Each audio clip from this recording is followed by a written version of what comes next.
forespørsel fra en svensk ASMR-artist som heter Elina.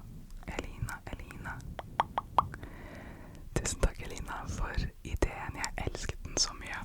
Fordi Elina skal nemlig med familien sin, eller bare hun og sønnen, jeg vet ikke, men de skal i hvert fall komme til Norge i sommer, og de lurer på liksom hva er typisk norsk av mat og desserter. Så jeg bare, det er kult å lage en video av. Så i dag så skal jeg bare si navnet til og liksom vise bildet av det som er typisk norsk. Men jeg vil bare si før vi starter videoen at det var veldig vanskelig å finne mat og sånt som er typisk norsk, fordi mye av det som er veldig tradisjonelt her i Norge er også tradisjonelt i liksom Sverige, Danmark, liksom Skandinavia. Så mye av det som er typisk norsk er også typiske Skandinavia, liksom andre land, bare sånn at dere vet det. Så da har jeg sagt det, ok? Så, ja. Ok, men da tenker jeg vi bare begynner med en gang. Og jeg skal først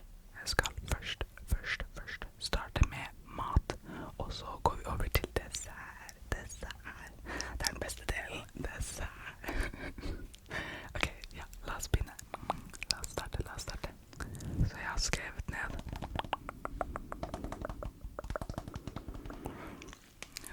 alt på telefonen min. Det var en sånn lang liste. Men ja, først og fremst så er Norge veldig kjent for fisk. Fisk sånn som laks, makrell, ørret, sild, torsk. Se torsken. Ja, masse andre. Så liksom Norge er liksom kjent for fisk. Det var det første. Og så andre er fenalår. Det er så typisk norsk. Fenalår. Og så tredje er brunost. Ja, det er egentlig så vært nummer 1, men liksom, ja. Brunost er så typisk norsk. Dere må smake på brunost hvis dere kommer til Norge. Det er en must. Jeg elsker brunost så mye. Brunost med jordbærsyltetøy, eller hvilken som helst syltetøy du liker, men liksom jordbærsyltetøy og brunost. Det er farlig godt. Kjempegodt. Og så har vi liksom norsk ost, som også, den er også veldig god. Og så, ja, norsk ost var nummer 4. Og så har vi kaviar, nummer 5. Kaviar med egg. Det er veldig sånn typisk norsk frokost. Kaviar. Med egg. Neste er makrell i tomat. Makrell i tomat er også så typisk norsk. Makrell i tomat.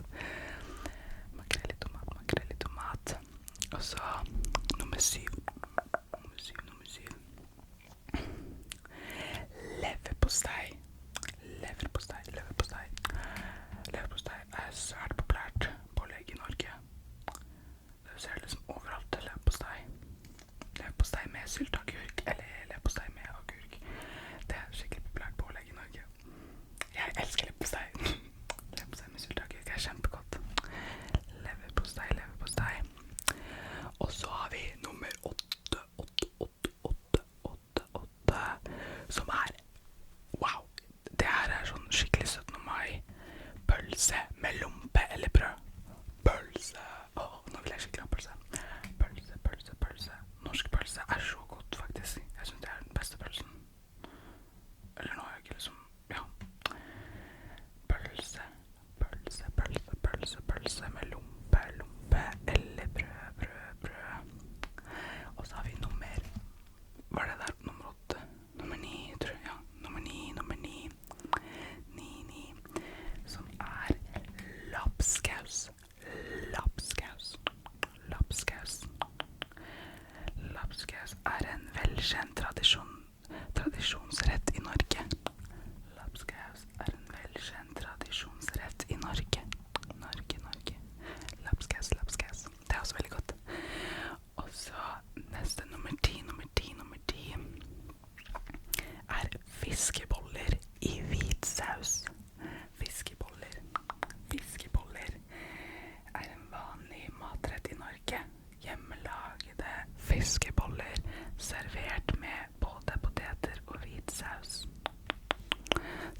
Det er lenge siden nå, men det var veldig godt. Der, ja. Raspeballer. Raspeballer. Sier jeg det riktig? Raspeballer. Ja, tror jeg aldri har smakt raspeballer. Er skikkelig tradisjonsmat. Det er fordi jeg spurte mamma, og hun sa raspeballer. Nummer 12. Det er pinnekjøtt. Wow, det er den vanligste. Pinnekjøtt er den vanligste julematen i Norge. Pinnekjøtt. Så har vi 13. Lutefisk med ertestuing.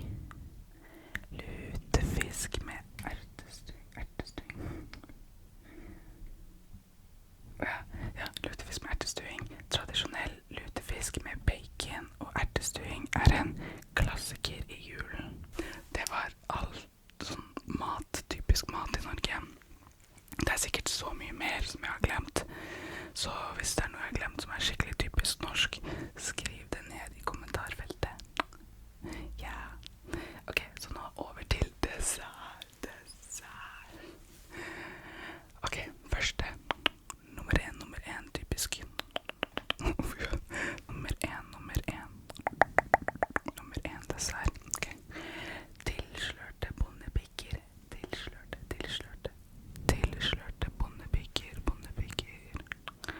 Tilslørte bondepiker er en klassisk norsk dessert som bør nytes nå som de norske eplene er i sesong.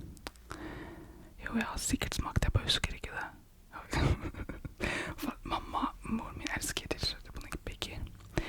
Så neste, nummer to. Kvæfjordkake.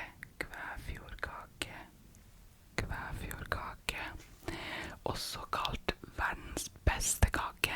Saftig kakebunn, sprø marengs og silkemyk vaniljekrem. Kvæfjordkake er Norges nasjonalkake. En typisk 17. mai-kake. Ok, jeg har smakt kvæfjordkake bare én gang i livet mitt, og jeg husker at det var typisk norsk en gang. Og liksom, vi var hos bestefar, og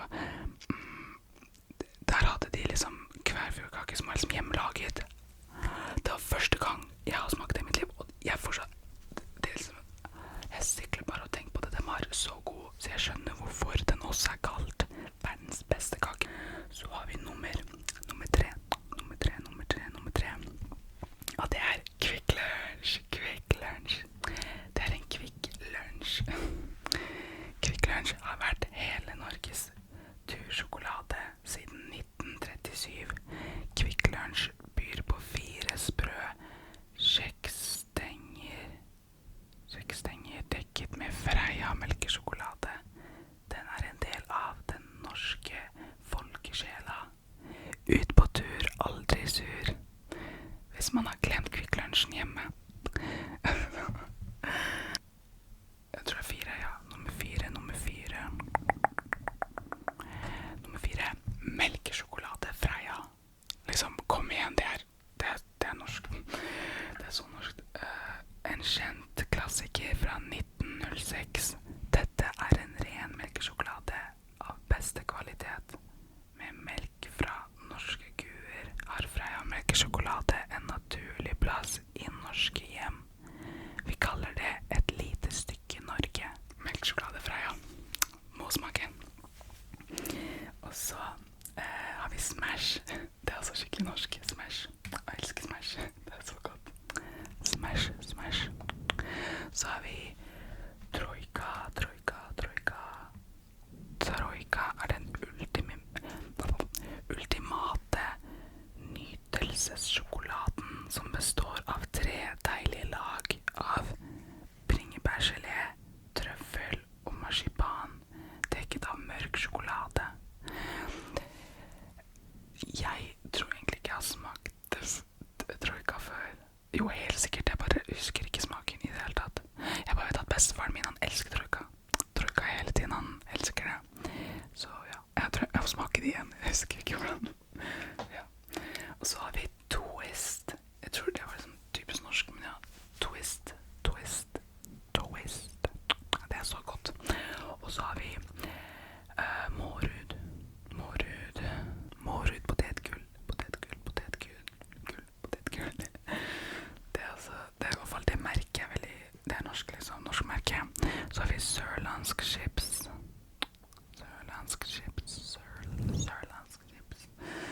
Så har vi norsk lefse.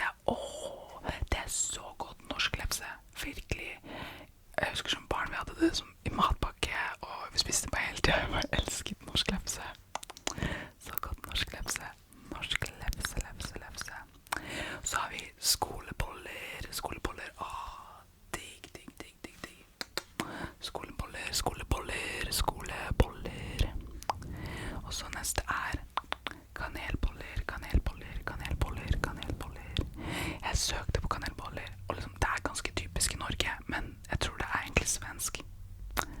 Det er svensk, ja. Uansett, kanelboller er liksom også, vi spiser mye i Norge også. Så kanelboller. Så har vi kringle.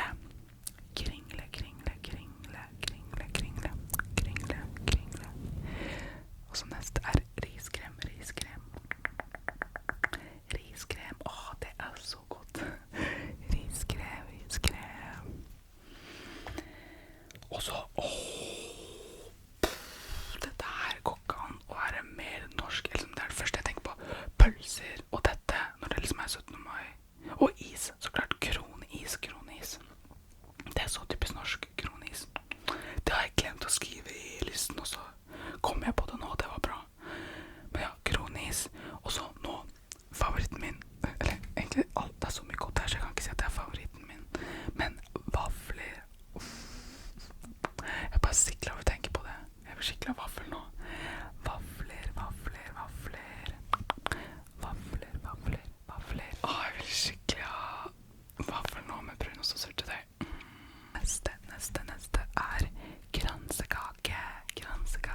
Det er så pent, kransekake. Jeg elsker det. Kransekaka er kanskje Norges festkake nummer 1. Neste er rømmegrøt.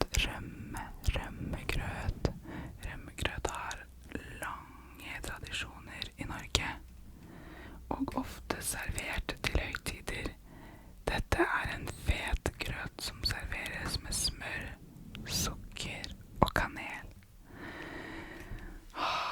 Liksom, jeg har smakt rømmegrøt, det er kjempegodt, men jeg liker mer risgrøt. Liksom rømmegrøt er sånn ok, og så risgrøt er liksom nummer 1, det er den beste.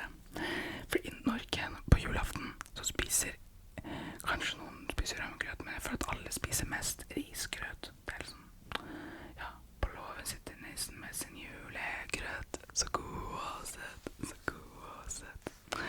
Ja, men jeg elsker risgrøt. Ok, og så neste, så er det krumkake. Krumkaker er blant våre aller mest populære julekaker. Krumkaker.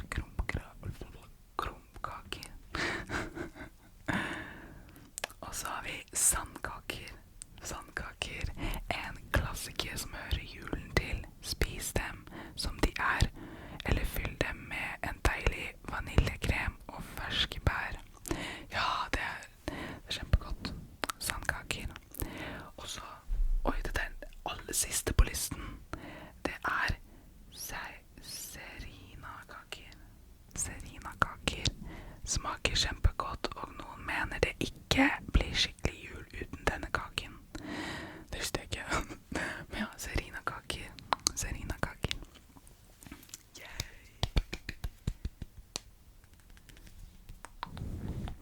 Det var alt jeg hadde på listen min, som er liksom typisk norsk. Det er mye mer sånn liksom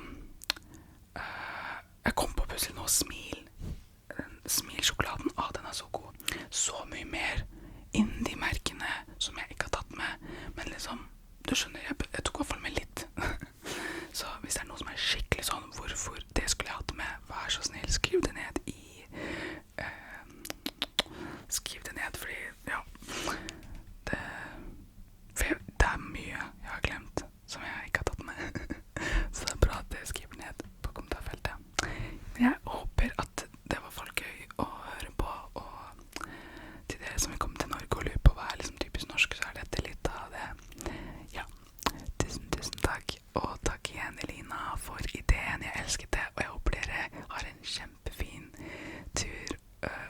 dere her i Norge i sommer. Ok, elsker dere. Ha det. Ha det alle sammen. Ha det.